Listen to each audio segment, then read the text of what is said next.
अस्सलाम वालेकुम। जी स्टूडेंट्स, आज हम लेक्चर नंबर 3 कर रहे हैं चैप्टर नंबर 5 का, जो कि लीनियर इनक्वालिटीज से रिलेटेड है। लास्ट 2 लेक्चर आप देख लीजिएगा ये शुरू करने से पहले।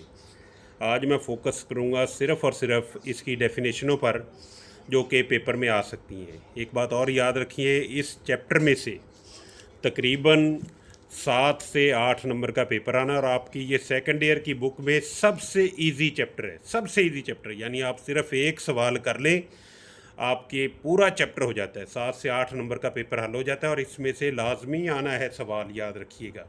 सिर्फ एक सवाल कर लें किसी भी एक्सरसाइज का, 3 एक्सरसाइजें हैं तो आपका पूरा चैप्टर कवर हो जाएगा, सिर्फ एक सवाल, लेकिन बशर्ते कि आपको आता हो। तो आगाज़ करते हैं लेक्चर नंबर 3 का। तो corner points, the point of intersection of the solution region, the point of intersection of the solution region where two or more boundary lines meets. The point of intersection of the solution region where two or more boundary lines meets is called as the corner points.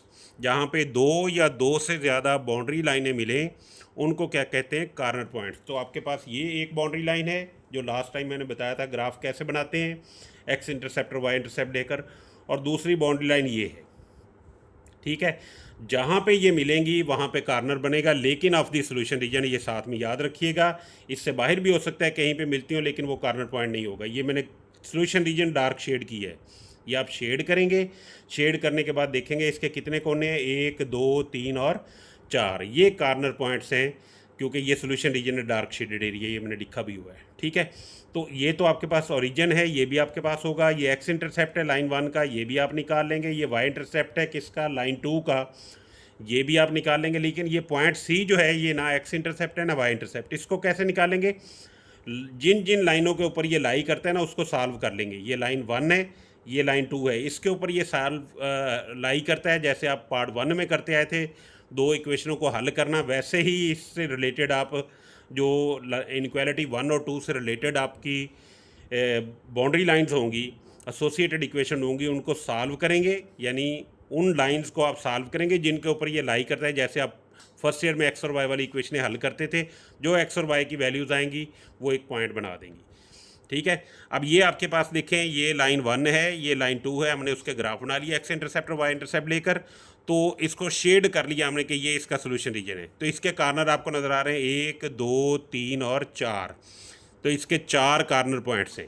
ये आपकी origin है, ये x intercept है किसका? Line 1 के ऊपर लाई करता है, तो लाइन 1 का। ये किसका है? वाई एक्सिस पे लाई करता है, वाई इंटरसेप्ट है किसका? लाइन 2 का। ये भी कॉर्नर पॉइंट मौजूद है, लेकिन ये सी जो पॉइंट है, ये ना एक्स इंटरसेप्ट है ना वाई इंटरसेप्ट है। तो ये लाई करता है लाइन 1 और लाइन 2 पर। तो आप लाइन 1 और 2 जो है ना, उन इक्वेशनों को हल करेंगे, जैसे पार्ट 1 में आप करते आए थे एक्स और वाई वाली।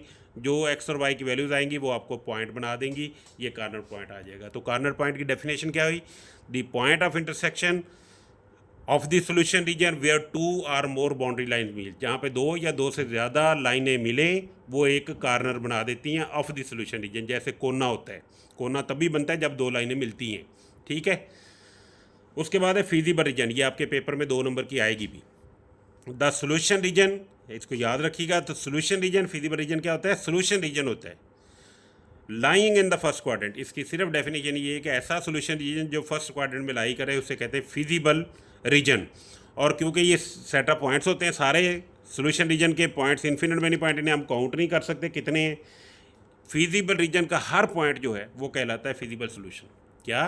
फीजिबल रीजन का हर पॉइंट एक फीजिबल सॉल्यूशन होता है। ठीक है, और कितने ये होते हैं? इन्फिनिट में नहीं होते, हम गिन नहीं सकते इन्हें कि ये कितने पॉइंट्स हैं। उसके बाद है ऑब्जेक्टिव फंक्शन। ऑब्जेक्टिव फंक्शन का मतलब आपको फंक्शन दिया गया होगा, ये आपने बनाना है, जो एक्सरसाइज 5.3 में है। पहले सारे सवाल जो हैं, लास्ट 3 सवाल उसमें फ़ंक्शन बनाना पड़ता है, और पहले 6 सवाल जो हैं उनमें फ़ंक्शन बना होता है। तो ऑब्जेक्टिव फंक्शन कौन सा होता है? Function which is to be maximize और मिनिमाइज।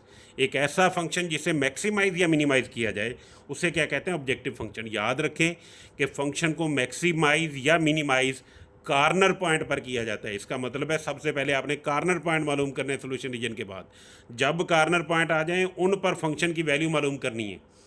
जहाँ पे फंक्शन बड़ी वैल्यू देगा वो उसे मैक्सिमाइज कर देगा, जहाँ पे छोटी वैल्यू देगा उसे क्या कर देगा, मिनिमाइज कर देगा। तो a function which is to be maximize, जो मैक्सिमाइज या मिनिमाइज किया जाए उसे क्या कहते हैं, ऑब्जेक्टिव फंक्शन। आगे ऑप्टिमल सोल्यूशन। ऑप्टिमल सोल्यूशन क्या होता है, फीजिबल सोल्यूशन, क्योंकि फीजिबल रीजन का हर पॉइंट मैंने बताया है वो फीजिबल सोल्यूशन होता है। फीजिबल रीजन का हर पॉइंट फीजिबल सोल्यूशन होता है। तो ऐसा feasible solution at which function is to be maximize और मिनिमाइज। ठीक है, एक ऐसा फिजिबल सोल्यूशन यानी फिजिबल रीजन का हर पॉइंट, ठीक है, वो फिजिबल सोल्यूशन होता है। और एक ऐसा फिजिबल सोल्यूशन जो जहाँ पर फंक्शन को मैक्सिमाइज या मिनिमाइज किया जाए उसे क्या कहते हैं, ऑप्टिमल सोल्यूशन। एक डेफिनेशन है प्रॉब्लम कॉन्स्टेंट, ये भी पेपर में आ सकती है। द लीनियर इनक्वालिटीज़, क्योंकि हम ये पूरा चैप्टर लीनियर इनक्वालिटीज़ का है ना, तो the linear inequalities associated with the everyday life, जो एवरीडे लाइफ से रिलेटेड हो ना, लीनियर इनक्वालिटी, उसे कहते हैं प्रॉब्लम कॉन्स्टेंट्स। जिनका ताल्लुक रोज़मर्रा की ज़िंदगी के साथ हो, ऐसी लीनियर इनक्वालिटीज़ जो हैं उन्हें क्या कहते हैं, प्रॉब्लम कॉन्स्टेंट्स। और उनमें जो वेरिएबल इन्वॉल्व होते हैं उन्हें कहते हैं non negative constants, non negative variables. ठीक हो गया, तो ये डेफिनेशन हैं चंद। नेक्स्ट लेक्चर में मैं एक सवाल और करूँगा, वैसे ये आपका हो चुका है कि आपने शेड कैसे करना है, याद रखिएगा, आप इसको अच्छी तरह से करें। ये एक सवाल कर लें, आपका पूरा चैप्टर हो जाएगा। थैंक यू वेरी मच जी, अस्सलाम वालेकुम जी।